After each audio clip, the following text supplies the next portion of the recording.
하늘이 열리고 말씀이 열리는 총회 되겠습니다. 오늘이 54강입니다. 음욕을 품고 여자를 보는 자마다 마음에 이미 간음하였느니라. 마태복음 5장 28절 말씀입니다. 이 말씀을 그냥 글자 그대로 읽으면 도덕적으로 해석할 수밖에 없습니다. 근데 성경은 도덕적으로만 해석하는 책이 아닙니다. 역사적으로 그 시대 그 상황을 견주어가지고 비교해서 해석을 해야 합니다. 예수님은 산상수훈에서 6번에 걸쳐서 유대 전통의 율법 해석에 정면으로 반론을 제기했습니다.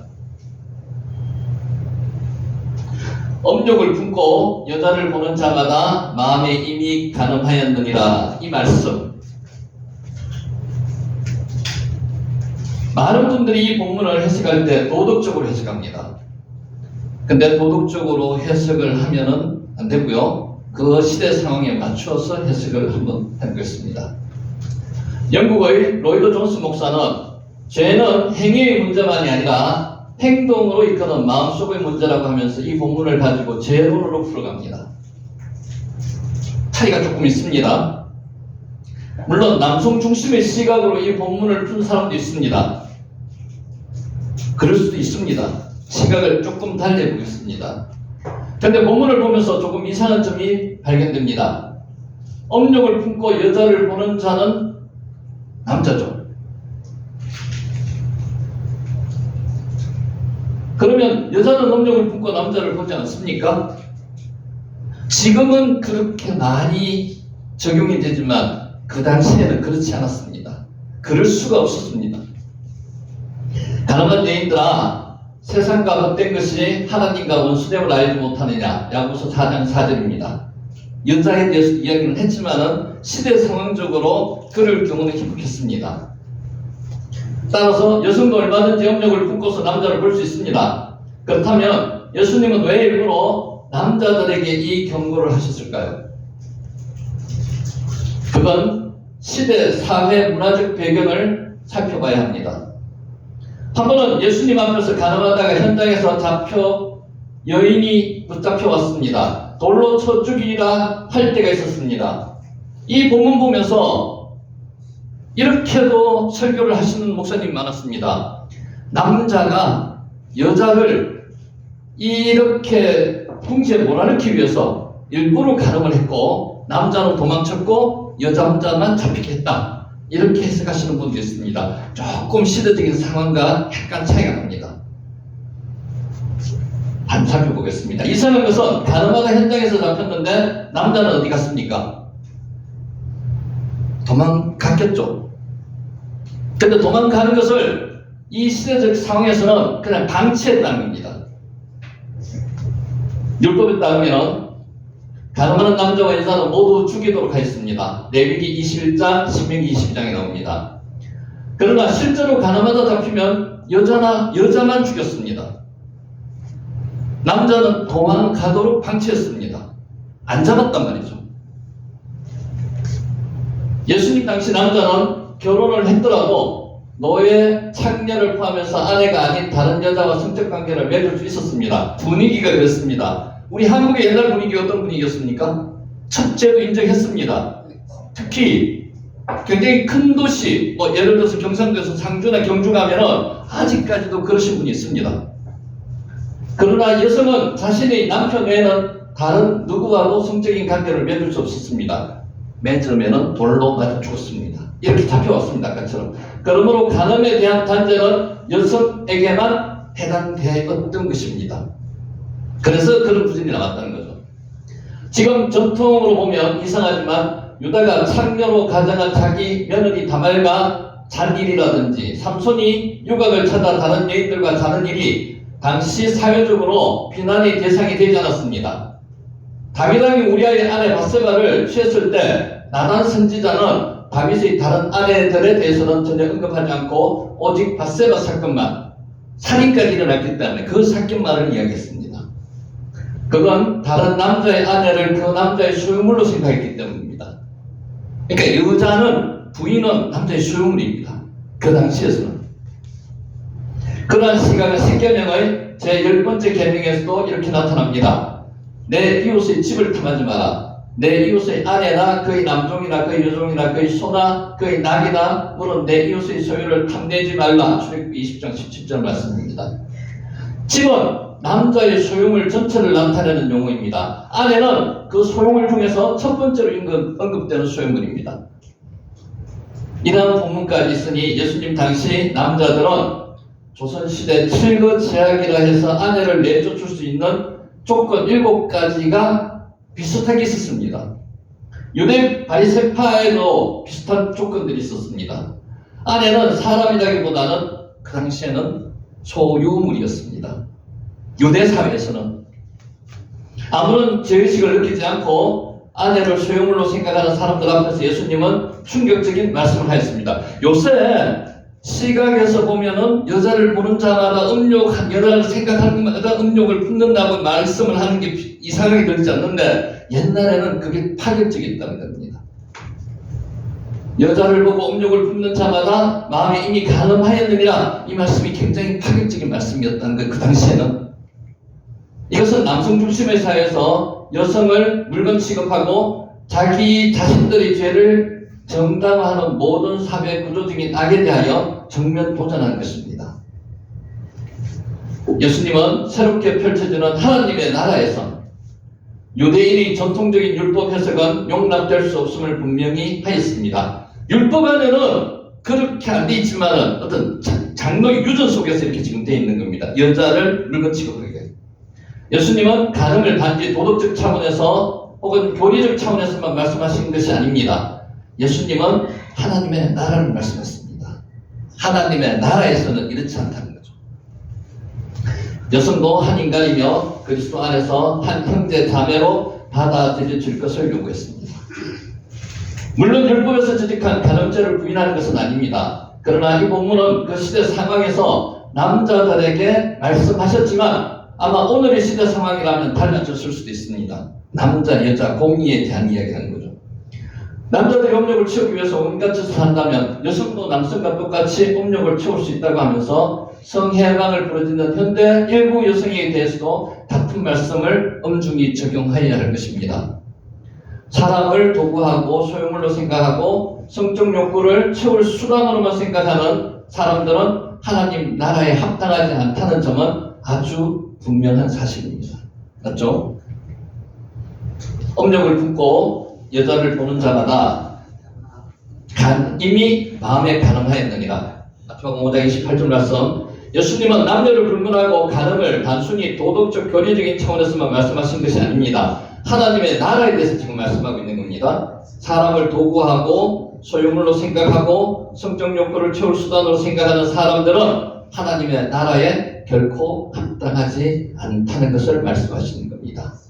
우리도 하나님의 나라에 합당한 사람이 되도록 하시기를 주님의 이름으로 축복하면서 오늘 강의를 시작하겠습니다. 아멘. 자, 우리가 12장에 잠시 정리할게요. 12장에서 제일 중요한 게 르카네이저는 레크입니다. 너는 가라. 너는 가라. 할라크의 명령입니다. 너는입니다. 근데 한글 성경에서는 레카를 설명을 하지 않습니다. 너는 가라. 그는 가라입니다. 12장 1절을 제가 읽겠습니다. 여호와께서 아브라함에게 이르시되 너는 너희 고향과 친척과 아버지 집을 떠나 내가 내게 보여줄 땅으로 가라. 너는 가라입니다. 너는 가라. 그런데 너는 가라가 구체적으로 설명하지 않습니다. 레크는 가다, 오다, 할라크. 이거 명령입니다. 르카는 여러 가지 뜻을 가지고 있기 때문에 번역이 쉽지 않아서 대부분 성경은 번역을 생략하고 있습니다. 이것을 간단하게 설명을 하면은 레크르카는 for yourself, 너 자신을 위해 가라는 겁니다. 아브라함이 하나님께서 명령하셨는 게 하나님을 위해서 가라는 게 아니었습니다. 아브라함을 위해서 가라는 거였습니다. 여러분 말씀 주셨는 게 하나님을 위해서 말씀 주셨는 게 아니에요. 누구를 위해서 말씀 주셨는 거예요? 나를, 우리를 위해서 말씀을 주셨는 거예요. 두 번째, 레크르카 가는데 너 자신과 함께 가라는 겁니다. 혼자 가지 말고 함께 가라는 겁니다. 함께. 너 자신을 데리고 가라는 겁니다. 자기 정체성을 데리고 가라는 거예요. 그리고 레크르카, to yourself, 너 자신에게 가라는 겁니다. 너 자신을 곰곰이 생각하면서 너 자신과 같이 가라는 겁니다. 마지막으로 by yourself, 너 자신 홀로 가라는 겁니다. 신앙생활은 물론 같이 하면 좋겠지만은 천국 같이 가는 게 아니에요. 개인적인 신앙입니다. 홀로 가는 겁니다. 그래서 아브라함에게 4가지를 말씀하셨던 거예요. 추가로 더 말씀하시면 결단하라는 소리입니다. 스스로 결단하라는 소리입니다. 어디로 가라고요? 미래로 가는 겁니다. 지금 현재 과거는 뭡니까? 우상 숭배가 만연한 곳에서 미래로 가는 겁니다. 그게 어디예요? 지역은 가나안입니다. 가나안으로 가라는데 가나안이라는 말씀을 하나님은 하나도 하지 않으셨어요. 고향과 친척과 아버지 집을 떠나서 내가 내게 보여줄 땅으로 가라. 아직 보여주지도 않았습니다. 이게 신앙입니다. 하나님께서는 우리가 내일 내지는 이후에 무엇을 할까 알려주지 않습니다. 그냥 믿고 가라는 겁니다. 하나님께서 끌어주시겠다는 겁니다. 아브라함의 신앙이 오늘 우리에게 하나님께서 본받으라고 말씀하시는 거죠. 네. 자, 이제 13장 2장에서 이렇게 갔는 곳이 어디예요? 가나안으로 이끌어 주셨습니다. 들으는 갔는데 가나안에 가서 보니까 하나님께서 땅도 주시겠다 그랬고 민족도 주시겠다 그랬는데 이상해요. 다른 민족이 지금 다 차지하고 있어요. 목축을 해야 되는데 소를 먹일 풀이 없습니다. 목초지가 없습니다. 그래서 아브라함이 세겜에 갔다가 세겜에서 다시 다른 곳으로 또 이동합니다. 그래서 결국 이동하다 어디까지 이동했는가 하면 네게브까지 이동합니다. 네게브가 사막 고유명사도 될 수 있지만 남방이라는 뜻도 될 수 있습니다. 남방으로 계속 갔습니다. 마침내 거기서 흉년이 왔습니다. 그래서 아브라함이 선을 넘고 말았습니다. 애굽으로 내려가서는 안 되는데 하나님과의 의견도 없이 기도도 없이 그냥 눈으로 보는 애굽이 승년을 면하게 할 곳이라고 애굽으로 내려갔습니다. 거기 내려가서 자기 아내 사례를 거의 일을 뻔했습니다. 아브라함이 바로에게 뺏길 뻔했습니다. 근데 하나님이 역사하심으로써 아브라함이 사례를 뺏기지 않고 다시 돌아오는 게 오늘 13장 이야기입니다. 그래서 13장은 하나님의 은혜를 아브라함이 몸소 체험하고 돌아오는 장이라고 생각하시면 됩니다. 13장 한번 보겠습니다. 아브라함과 롯이 서로 떠납니다. 이제 돌아는 왔는데 무슨 문제가 생기는가 하면 조카 롯과의 이별이 있는 겁니다. 아브라함이 가나안에 기약을 했습니다. 1절 4절 5절에서 13절은 아브라함과 롯이 분가합니다. 본토 친척 아비 집을 떠나야 됐는데 친척을 완전히 떠나지는 못했는 상태예요. 그래서 하나님께서 결국은 떠나게 만드시는 겁니다. 친척, 롯은 친척이죠. 그래서 아브라함이 이제 어디로 옮기는가 하면 헤브론으로 옮깁니다. 이게 14장에서 18절까지 나옵니다. 자, 아브라함과 롯이 서로 떠나는 게 1절에서 13절 한번 보겠습니다. 1절 아브라함이 그때는 아직 아브라함이었습니다. 아브라함이 아니었습니다. 아브람 열국의 아비 아브라함이죠. 믿음의 조상이 아직은 그런 이름을 얻지 못했습니다. 애굽에서 그와 그의 아내와 모든 소유와 롯과 함께 네겝으로 올라오니. 자, 여기에 개역 개정 성경에는 네겝으로 되어 있는데 개역 성경에는 네겝가 아니에요. 네겝가 아니고요. 남방으로 올라가니 이렇게 되어 있습니다. 네겝으로 되어 있죠. 그러니까 여기는 이제 바로 잡았는 겁니다. 네겝은 사막 고유명사입니다. 남방이라는 뜻도 있습니다. 근데 고유명사로 해석하는 게 맞습니다. 일단 애굽으로 보면 네겝가 위치가 북쪽에 있습니다. 그러니까 북쪽으로 올라가는 거죠. 네겝으로.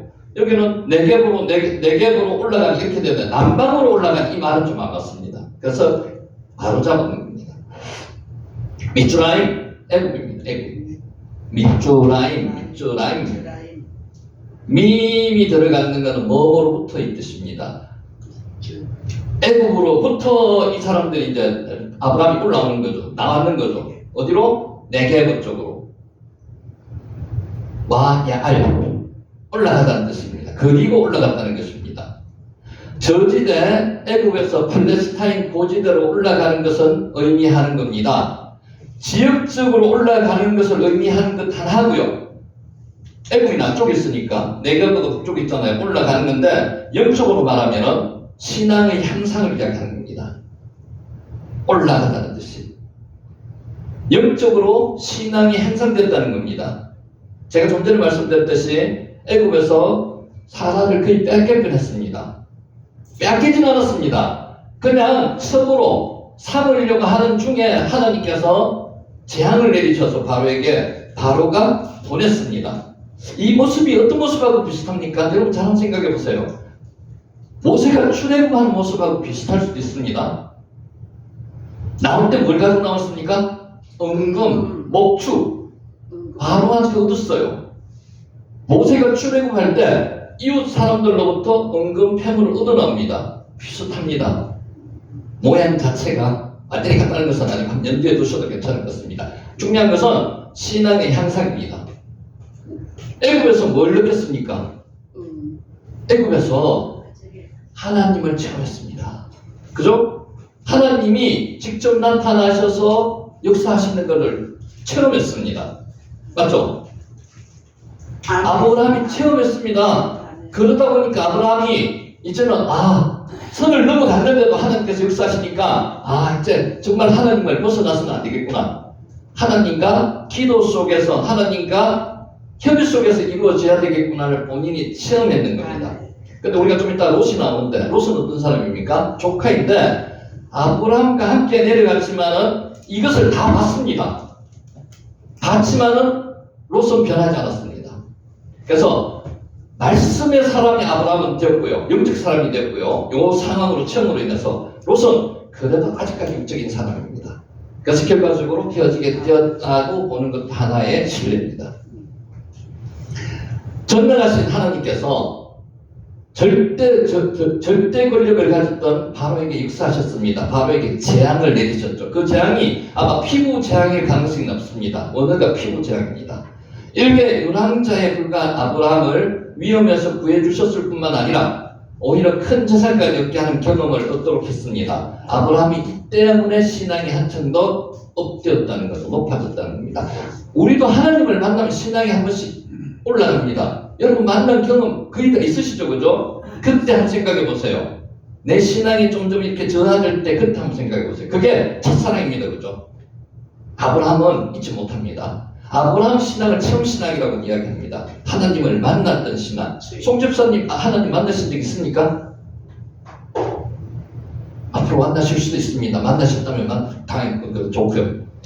아브라함처럼 되시기 바랍니다. 하나님 만나셔야 됩니다. 하나님 만나시면요, 아브라함은 연약한 사람입니다. 우리하고 성정이 똑같은 사람인데 변화됩니다. 달라집니다. 그래서 결국 어디까지 갑니까? 창세기 22장에 자기 자식을 바치는, 번제로 바치는 그 신앙까지 갈 수 있는 겁니다. 똑같습니다. 지금 우리랑 저와 여러분은 약해요. 하지만 하나님을 만나면서 신앙이 성숙되는 거죠. 달라지는 거죠. 업됩니다. 그래서 올라간다는 의미로 그렇게 해석하셔도 됩니다. 알라가 올라가다는 뜻입니다. 올라가다. 알라, 올라가다. 요거 재밌습니다. 차나랄이라 그러는데요. 차라리 어디서 왔는가 하면 붙잡다는 뜻입니다. 속박하다는 뜻입니다. 아까 미쩌라임 이야기했죠. 미쩌라임이 뭐라 그랬습니까? 애굽이라 그랬습니다. 애굽은 M이라는 요 미음자, 우리로 말하면 미음 M이죠. M. 요거 네 번 난 거. M은 구도를 이야기하는 겁니다. 울타리를 이야기합니다. 울타리. 붙잡는 울타리 안에 있는 곳이 애굽이라는 거죠. 한번 볼까요? 요게 미츠라임입니다. 요게 M이죠. M. 요거.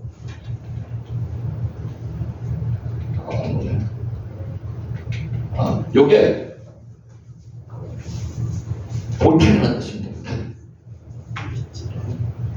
울타리 안에 있는, 붙잡는 울타리 안에 있는 나라가 미츠라임, 애굽이라는 뜻입니다. 애굽은 어떤 곳이라고요? 속박하는 곳, 붙잡는 곳, 이런 뜻입니다. 그래서 아브라함이 애굽에 붙잡혀 있다가 올라오는 겁니다. 이스라엘 민족이 400년 동안 붙잡혀 있다가 애굽하는 겁니다. 미츠라임, 그렇게 이해하시면 편합니다. 미츠라임. 그래서 아까 뭐라 그랬죠? 차라를 붙잡다는 뜻입니다. 속박하다는 뜻입니다. 미추라임 안에 차라리 들어가 있거든요. 요거와 비슷한 단어가 우리 잘 아는 단어 하나 있습니다. 여기 뭐죠? 우리 1년 하신 권사님 혹시 이거 아시면은 몰라요. 로또입니다. 로또 대박입니다. 권사님 모르셔도 됩니다. 자, 글자를 안 보여드렸네. 요거 미드바르 기억납니까? 미드바르 다바르가 있는 곳 광야입니다. 광야. 다바르죠. 여기 다바르죠. 다바르 말씀이 있는 곳 광야. 물타기 장소를 표시하는 겁니다. 네. 미드바르 광야입니다. 광야. 그래서 미추라임 뭐라고요? 붙잡는 곳, 속박하는 곳. 미추라임. 자, 1절 다시 봅니다. 아브라함이 애굽에서 미추라임이라고 그랬죠. 그와 그의 아내와 모든 소유와 롯과 함께 네겝으로 올라가니. 애굽에서 올라간다는 겁니다. 아까 신앙의 향상을 뜻한다는 것입니다. 장소적으로 올라간다는 뜻도 있습니다. 그의 발길이 애굽에서 가나안으로 한 걸음씩 올라가는 것처럼 그의 마음도 인간적인 욕망으로부터 점점 멀어지며 하나님의 뜻을 쫓는 신앙으로 향상되어 가고 있습니다. 지금 잘 보시면요, 롯과 아브라함을 지금 계속 비교하고 있는 겁니다. 롯은 어떻게 해요? 애굽에 있는 생활 자체를 동경하는 사람이에요. 그래서 결국은 어디로 갑니까? 소돔과 고모라 쪽으로 가는 거죠. 아브라함은 이제 애굽에서 결국 한번 심한 나름대로 고통을 겪었지 않습니까? 하나님을 만났지 않습니까? 부인을 뺏기는 그 지경까지 가서, 그런데 그런 신앙적인 경험을 하고는 영적인 사람으로 점점 변해가는 거죠. 영적인 사람으로 아브라함은 변해가고 롯은 물질적 육적인 사람으로 그대로 더 육적인 사람으로 지금 변해가는 겁니다. 그래서 둘이가 평행선으로 만날 수가 없는 거예요. 지금 그거를 계속 이야기하는 겁니다. 우리 성도들은 생활 가운데 경험한 하나님의 크고 놀라운 은혜를 그냥 흘려버려서는 안 됩니다. 하나님을 만나신 분도 있고 못 만나신 분도 있는데, 만나신 분은 그 은혜를 결코 버려서는 안 된단 말이죠. 기억해야 됩니다. 생각해야 됩니다. 그 은혜를 감사해야 되는 거죠. 첫사랑, 이 신앙 승수고의 소중한 자산으로 삼고 하나님과 더욱 친밀한 교제를 나누는 계기가 되어야 합니다. 하나님을 만난 경험이 있는 사람은 세상에 조금 어려움이 오더라도 이겨낼 수 있습니다. 그보다 더 중요한 게 뭐 있습니까? 하나님을 만났는데. 그 하나님 누구시라고요? 천지를 만든 그 하나님, 우리를 위해서 이 땅에 오셔서 자기 몸을 부리신 그 하나님을 만났는데 겁날 게 뭐 있습니까? 겁낼 필요도 없고요. 그래서 아브라함은 그 하나님을 경험하는 거죠. 한 번만 경험하는 게 아니고 몇 번씩 경험합니다. 이게 처음에 이제 애굽에서 경험했는 거고요. 롯과 함께 아브라함이 애굽에서 그와 그의 아내와 모든 소유와 롯과 함께 네겝으로 올라왔습니다. 자, 중요한 건 롯과 함께 올라왔는데 아까 롯은 어떤 사람으로 계속 발전해가고 있다고요? 육적인 사람. 아브라함은 어떤 사람? 영적인 사람. 계속 평행선을 달리게 되는 겁니다. 가정에서 혹시 이럴 수도 있습니다. 신앙의 부인과 남편이든 부인이든 한 사람은 영적인 사람이고 한 사람은 육적인 사람일 수가 있어요. 아니, 하나님을 못 만나면 육적인 사람이 될 가능성이 높습니다. 그런 경우는 생각이 상당히 넓습니다. 말을 들어서도 통하지가 않습니다. 그냥 무늬만 부부일 가능성도 높습니다. 아니, 집 안에서 부부와 관계만 그런 게 아니에요. 자녀 관계도 그럴 수도 있습니다. 엄마는 하나님을 만났는데 자녀는 하나님을 못 만난 경우가 많습니다. 그럴 경우는 부모를 잘 이해를 못합니다. 엄마를. 맞죠? 그죠? 지금 롯은 아브라함을 잘 이해를 못합니다. 어떤 면에서는 롯의 입장에서는, 아니 이건 제 생각입니다. 사라가 애굽에 잡혀서 그의 바로의 부인이 되는 게 더 좋았다고 생각할 수도 있습니다. 그렇지 않겠어요? 재산이 더 늘어날 거니까. 그건 뭡니까? 아니, 그 자기 형수지만은 형수가 바로의 부인인데 굉장히 권력도 세질 건 아닙니까? 육적인 사람은 그런 생각을 합니다. 그런데 그 영은 망가지는 거죠. 그래서 육적인 사람은 육은 계속 추가하면 끝이 없습니다. 그래서 롯이 지금 그런 상태를 보시면 됩니다. 왜? 롯 임모 아브라함이 애굽으로 내려갈 때는 롯에 대한 언급이 전혀 없었습니다. 그런데 따라 내려갔습니다. 따라 내려갔겠죠. 다시 가나안으로 올라오는 본문에는 롯이 등장합니다. 왜 등장하느냐? 향후에 롯이 가나안으로 올라와서 행하길, 즉 다음 문단에서 나오는 롯이 아브라함으로부터 떠나가는 사건을 염두에 두고 계속 비교를 하는 겁니다. 롯은 육적인 사람, 아브라함은 말씀을 받은 영적인 사람, 하나님을 만난 사람, 더 앞으로 신앙이 깊어질 사람, 이 사람은 더 세상으로 갈 사람. 본문을 직역하면 그리고 롯도, 외로트 이런 뜻입니다. 롯도 그리고 롯도, 외가 와, 그와 함께 임모. 이는 롯이 아브라함과 함께 있었다는 표현입니다. 그죠? 롯은 그 몸이 비록 삼촌 아브라함과 함께 있었지만 그 마음은 함께 있지 않았다고 보는 게 맞습니다. 아브라함을 하는 것이 보면은 애국으로 내려갈 때만 하더라도 쾌전을 불렀을 겁니다. 와, 삼촌 정말 맞다. 다 방향 잘 설정했다. 그런데 이제 아브라함이 하나님을 만나고 그런 고통을 겪고 하나님을 만나고 나서 이제 신앙적으로 깊어져서 이제 가나안으로 올라옵니다. 네겝으로 올라옵니다. 이제 실망, 내지는 불평, 불만이 많았을 겁니다. 이게 출애굽한 이스라엘 사람들하고 비슷한 마음을 가졌을 가능성이 높습니다. 왜 거기 있지? 왜 올라오느냐? 올라와봐야 아무것도 없지 않느냐? 싸워야 되답니다. 그 원주민들과. 그렇기 때문에 안 올라오는 게 롯의 입장에서는 맞을 수도 있습니다. 애국을 거쳐오면서 아브라함은 세속적인 것을 극복하는 신앙을 향상이 이루었지만 롯은 오히려 세속적인 것에 집착하는 양상을 보였습니다.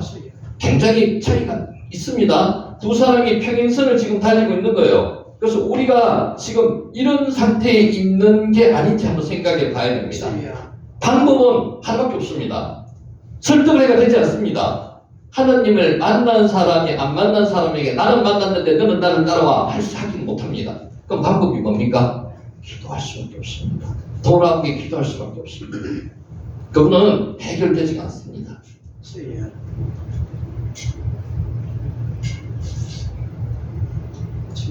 아브라함이 세상 재물에 대한 집착은 이제 버려가고 있는 중이죠. 조카 롯의 좋은 땅을 양보한 반면에 그래서 양보했는 겁니다. 롯은 아브라함을 떠나서 애굽 땅과 같은 소돔 지역을 선택하여 떠난 사실로 어떤 사람? 이제 점점 더 육적인 사람이 돼가지고 아브라함과는 같이 화합할 수 없는 상태로 되었다는 것을 이야기하는 겁니다. 유사한 상황이 있으면서 그 상황이 각 사람의 인생과 형성에 있어서 미치는 영향이 각기 다르다는 것입니다. 우리 경험은 내용이 중요한 것이 아니라 경험의 내용이 중요한 것이 아니라 그 경험을 해석하고 이해하는 게 더 중요하다는 겁니다. 하나님을 만나는 게 중요한 게 아니고요. 하나님을 만난 그 사실에 내 생활에 적용하는 게 더 중요하다는 겁니다. 하나님을 만날 수 있습니다. 하나님께서 직접 아브라함이 원하지 않더라도 나타나셔서 약속한 백성이기 때문에 바로에게 재앙을 내려주셔서 아브라함이 만났습니다. 그런데 그렇게 아니고 하나님을 만날 수도 있습니다. 또 그런데 만나는 사실 자체가 중요한 것도 중요하지만 그것보다 더 중요한 것은 그것을 이해하고 해석하는 게 더 중요하다는 거죠. 성숙한 성도는 고난 가운데서도 하나님의 은혜를 발견하고 신앙 성숙을 이룰 수 있습니다. 그렇지 못한 자는 하나님의 넘치는 은혜를 체험하고 난 이후에도 이를 망각하고 더욱 교만한 자리로 나아가게 됩니다. 이런 경우 기도원가를 자주 봅니다. 기도원에 오셔가지고 은혜 받고 병 고치는 사람이 꽤 있습니다. 생각보다는 아직까지 있습니다. 있는데 그분들이 세상적으로 신앙이 내려가서 신앙생활을 그냥 못하는 거예요. 고쳐졌다고 자만하고 교만하고 하나님에 대한 그 특경험을 버립니다. 그러면 다시 온 상태로 돌아가는 경우가 많습니다. 그래서 오늘 말씀처럼 하나님에 대한 넘치는 은혜를 체험한 사람은 그 체험을 오랫도록 계속 간직하려고 노력해야 된다는 거죠. 그런 사람한테 하나님이 기적을 일으켜 주시는 거예요. 임은 함께라는 뜻입니다. 함께. 자, 이제 네게브. 아까 네게브가 뭐라 그랬죠? 네게브가 사막의 고유명사라고 말씀드렸습니다. 남쪽이라는 뜻도 있습니다. 한 네게브, 네게브 쪽으로 이런 뜻입니다. 한글 개역 성경에는 아까 제가 말씀드렸습니다. 남방으로라고 번역되어 있습니다. 잘못된 번역이라고 제가 말씀드렸습니다. 남방으로 하면 혼란이 생깁니다. 남방으로 올라가는 게 아니고 실제로 방향을 보시면 남방으로 내려가는 쪽으로 되니까 혼란을 일으키는 거예요. 킹 제임스도 지금 이렇게 되어 있습니다. 그래서 킹 제임스가 완전히 100% 안전한 번역이다라고 이야기하는 건 맞지 않습니다. 번역본은 안전한 번역본은 하나도 없습니다. 전부 다 사본을 번역했기 때문에. 그 중에서도 조금 낫다고 하면 몰라도, 그러니까 그게 100% 맞다고 인정하시는 분이, 말씀을 하시는 분은 그것도 잘못됐다는 거예요. 애굽에서 볼 때 네게브는 북쪽입니다. 그러니까 북쪽으로 내려갔다 이런 뜻이 됩니다. 그런 뜻이 아니죠. 그러니까 네게브로 올라갔다는 뜻이 되어야 된다는 거죠. NIV나 RSV처럼 네게브 지역으로라고 번역하는 것이 맞습니다. 이거는 바로 잡으시기 바랍니다. 네게브. 고유명사로 사용할 때도 있고, 여기서는 고유명사로 사용하시는 게 맞고요. 네게브 남방으로라고 하셔도 됩니다. 근데 여기서는 네게브 고유명사로 보시는 게 맞습니다. 사막도시 대마 사이를 잇는 엘닷길이나 엘랏길이라고 합니다. 왕의 대로를 통해서 교차하고 이룰 수 있는 것이 네게브입니다. 여기 그림 보이시죠? 여기가 네게브입니다. 네게브 여기 네게브. 요게 족장길입니다. 요게 해변길이고 여기가 왕의 대로입니다. 그러니까 해변길, 족장길, 왕의 대로. 어디가 네게브라고요? 여기가 네게브입니다. 그래서 이집트에 있다가 네게브로 저쪽으로 가는 것을 이야기하는 겁니다.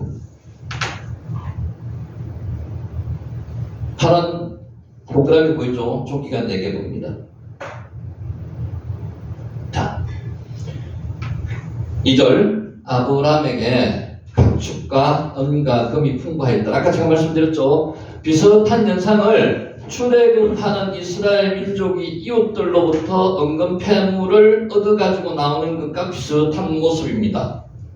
은금이 풍부하였더라. 가축과 은금을 결혼 지참금으로 바로에게 받았는 겁니다. 근데 바로는 이것을 빼앗지 않았습니다. 그냥 그대로 다 보내주는 겁니다. 그래서 풍부하게 돼서 풍성하게 돼서 나왔다는 거죠. 은과 금이 빡케셰프, 우박, 차하브. 그 은 안에서, 그리고 그 금 안에서, 여기 직역입니다. 은이나 금을 가릴 것이 없이 많은 상태를 표현하는 겁니다. 당시 고대 금동에서 금이나 은은 화폐처럼 사용되었습니다. 유목민이었던 아브라함은 육축이 많았을 뿐만 아니라 은과 금 또한 많아서 큰 부자가 되었습니다. 하나님에서 부자였습니다. 가나안으로 옮겨가지고 그대로 유지했습니다. 애굽에 내려가서 더 큰 부자가 되어서 지금 네게브로 올라오고 있는 겁니다. 좀 이따 또 나올 텐데 여러분, 부자가 그렇게만 행복하기만 할까요? 아닙니다. 오늘 이걸 보면 압니다. 그 부 때문에 조카랑 헤어지게 되는 겁니다. 그 부유함 때문에 가족 간의 갈등이 일어날 수도 있습니다. 죽을 때 재산 유산을 잘못 상속을 해가지고 갈등이 일어날 수도 있습니다. 형제간의 관계가 깨어질 수도 있습니다. 그러니까 하나님이 주시는 축복 안에서의 부라야지만이 평안을 유지할 수 있는 거죠. 아멘. 케셰프 은입니다. 은 돈을 이야기하는 겁니다. 케셰프. 자하부는 금이라는 뜻입니다. 오늘 이거 처음 첨삭하시는 분은 조금 헷갈릴 거예요. 그렇게 너무 걱정하지 마시고요. 그냥 보시면 됩니다. 이게 하나부터 끝까지 다 하려고 하면 굉장히 복잡하고요. 우리는 지금 어떤 식으로 수업을 진행하는가 하면은 단어를 그 문장 안에서 어떻게 사용되고 있는지를 보면서 번역이 조금 더 그 히브리어로 완전한 번역, 그것을 지금 보기 위해서 성경을 보고 있는 겁니다. 그렇게 보시면 됩니다. 아브라함에게 가축과 은금이 풍부하였더라. 카베드 메오드. 카베드가 크다는 뜻입니다. 무겁다는 뜻입니다. 메오드는 많다는 뜻이고요. 풍부했다. 그래서 풍부하게 된다는 겁니다. 아브라함에게 기근이나 애굽 위주와 같은 어려운 가운데서도 내게 복을 주어 12장 2절 물질에 대한 하나님의 언약을 신실하게 이루어지 가고 있는 것을 보여주는 겁니다. 아브라함뿐만 아니라 우리 성도들에도 역시 하나님 안에서 얻을 축복이 그 종류가 다양한 동시에 분량도 참으로 묵을 정도로 풍부한 것임을 실감나게 해줍니다. 풍성하게 해주신다는 믿음이 있으면 풍성하게 해주십니다. 더불어 이는 다음 문단에서 나올 아브라함과 롯이 헤어질 수밖에 없는 상황, 아까 제가 말씀드렸죠. 물질의 풍부함이 결별, 이별의 그 원인이 될 수도 있다는 겁니다.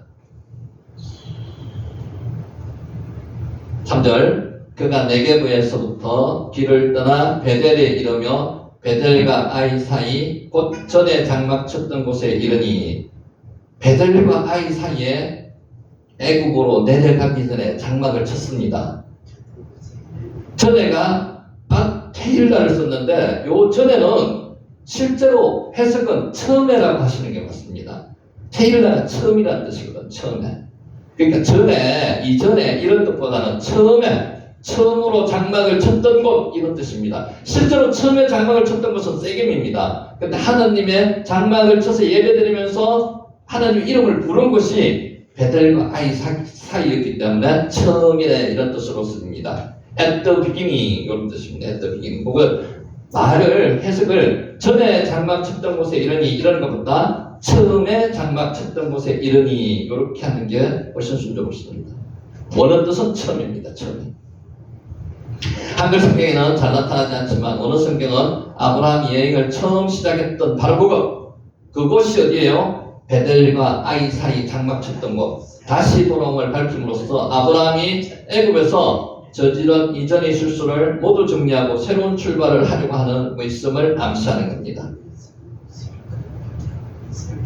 롯을 한번 생각해 보세요. 지금 아브라함은 새로이 출발하려고 하고 있는데 롯도 새로이 출발하려고 하고 있어요. 이제 아브라함과 같이 가서는 안 되겠다고 생각하는 거죠. 자기 스스로가 자기 길을 찾아야 되겠다고 지금 생각하는 거죠. 아브라함이 애굽에서 돌아와 당시 가나안 사람들이 거주했던 베델과 아이를 피하고 그 사이에 장막을 친 것도 아브라함의 신앙이 원래 성결함을 되찾음을 잘 보여줍니다. 베델과 아이로 가면은 어떤 문화 속에 들어가는가요? 가나안 문화 속에 들어가는 겁니다. 그러면 가나안 문화가 어떤 문화라고요? 우상숭배 문화입니다. 휩쓸려 들어갑니다. 그래서 가나안에 들어갔지만은 그 사람들과 격리된 생활을 하는 거예요. 거룩함을 유지하기 위해서. 그런데 롯을 볼 때는 이게 절대로 맞지 않는 거예요. 들어가서 생활해도 괜찮을 텐데 왜 사람도 없는 곳에 격리된 생활을 하냐 이거죠. 지금 아브라함이 생활하는 것은 어떤 것입니까? 목초를 또 풍부하지 못하고 물도 풍부하지 못하고 높은 고지대에 지금 생활하고 있는 거라고 보시면 됩니다. 그래서 어렵게 생활하고 있는 모습을 보시면 됩니다. 뭘 하기 위해서? 신앙을 지키기 위해서. 우리 생활 이렇게 되시기 바랍니다. 당장의 어떤 풍성한 풍부함 때문에 우리가 신앙을 내려놓아서는 안 된다는 거죠. 아브라함은 지금 신앙을 지키보다 노력하는 거예요. 아멘. 아브라함은 애굽으로 내려갈 때만 해도 자신이 처한 어려움을 어떤 방법으로? 인간적인 방법으로 극복하기로 했습니다. 하나님과 상의도 안 하고 애굽으로 내려갔습니다. 그래서 선을 넘어섰는 거죠. 그렇지만 이제 하나님을 실제로 애굽에서 만나고 나서는 하나님과의 교통하면서 살려고 노력합니다. 기도하면서 살려고 노력하는 거죠. 우리도 마찬가지 이렇게 돼야 됩니다. 하나님을 경험하고 나서는 자기 혼자 살면 안 됩니다. 왕이 극복하기 위해서 왕이 살며 사람들이 많이 거주하던 도시를 택하여 살았지만 아브라함은 그렇지 않습니다. 이제 아브라함은 혼자 외로이 살더라도 신앙을 지키고자 하는 거죠. 아브라함은 이제 애굽에서 하나님의 크고 놀라운 은혜를 체험하고 가나안에 다시 돌아와서는 이방 사람들과 접촉을 피하고 하나님만을 의지하기 위해서 생활하는 다소 불편함이 따랐지만 우상 숭배하며 도덕적으로 저급한 수준에 머물러 있던 가나안 사람들이 밀집해서 사는 것이 아닌 변경지역, 불편한 지역, 물도 잘 없는 지역, 초목, 목초도 없는 지역에서 정착하여 살려고 하고 있는 아브라함의 모습을 그려보시기 바랍니다. 우리 성도들도 인간의 힘으로 난관을 해결하려는 인본적인 생각은 버려야 합니다. 우리는 지금 어려움이 차면요 당장 기도한다고 생각하면 기도 잘 못합니다. 하나님 못 찾습니다. 그냥 내 방법으로 고민하고 갈등하고 며칠간 술의 힘을 빌릴 수도 있는 거고 다른 어떤 세속적인 힘을 빌려가지고 살다가 안 돼가지고 다시 나오는 것이 하나님 앞에 나옵니다. 이게 초신자 때는 그럴 수 있습니다. 근데 신앙이 깊어지신 분은 바로 무릎 꿇어야 됩니다. 바라크가 뭐라 그랬죠? 바라크? 무릎 꿇다. 바로 무릎 꿇고 하나님 앞에 나와야 됩니다. 그러기 위해서 미리 평소 때 기도를 많이 해놓으셔야 되는 거예요. 바라크 미리 많이 해놓으셔야 됩니다. 세상적인 삶에서 분리된 거룩한 생활을 선택해야 되는데 말은 쉬운데 이게 잘 되지 않습니다. 우리가 왜 평소에 기도회를 가지고 오늘 말씀으로 이렇게 듣고 마음속에 새기고 하는 줄 아십니까? 이렇게 살기 위해서 그렇습니다. 안 그러면 우리가 세속적인 모습으로 넘어갈 수밖에 없다는 거죠. 하나님께서 천지 만물을 창조하셨고 역사를 주관하는 분임을 주관하시는 분임을 믿는다면 우리가 고난 가운데 누구를 의지해야 하는가 너무나 명백합니다. 그래서 우리는 잊어버릴 때가 많습니다. 제가 자꾸 강조하는 이유가 그겁니다. 그냥 우리는 하나님 아버지라고 외치는 그분이 어떤 분인지를 자꾸 잊어버리는 수가 많습니다. 그분이 천지를 창조하신 분이에요. 그분이 역사를 주관하시는 분이에요. 그분이 아들을 우리 죄를 사하시기 위해서 이 땅에 보내주신 분이에요. 그분이 3일 만에 부활하신 분입니다. 그분이 재림하셔서 우리를 심판하실 분이에요. 그러면 그분이 우리 속에 계시다면 겁날 것이 없다는 거죠. 병이 무섭죠.